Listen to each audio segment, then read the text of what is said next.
jatend duond buch siasa mar ThirdWay Alliance Ekuru Aukot okwedo okang' mar piny owacho mar oro oko obila mondo kony kelo arita kwe e piny mar Haiti. Koloso gi jofwambo, Ekuru oseyo piny owacho kuom rem keto ayanga winjruok manobet e kind piny Kenya kod Haiti mar tero obila e pinyno. Aukot okwedo okang' mane jatend piny okawo mar keto winjruok e kind Kenya kod Haiti manotimore bang' mane en jatend pinyno Ariel Henry manosegwe tao keto sei gi piny mar Kenya e oro obila. Aukot owacho magi bang' mano kanyo kawuono bang' chwalo bura e doho chieng' tich abich kokwedo okang' mar piny owacho kendo koso luwo chik mar doho.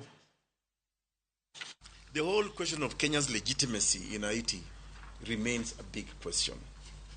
The Constitution of Kenya does not authorize the deployment of police officers outside of Kenyan border. If you look at Article 240 of the Constitution of Kenya, it categorizes what they call the defense forces and the National Police Service. And the defense forces are being put under the National Security Council. Basically our military, the Navy, the Air Force, and the Army. Okay? The police service are under the command of the Inspector General of Police. And that this is a service to be used internally in Kenya. If you look at all these so-called deployment mission to Haiti, it's shrouded in a lot of secrecy. Nobody knows what is happening. Even the fact that we are now here, it's actually rumors.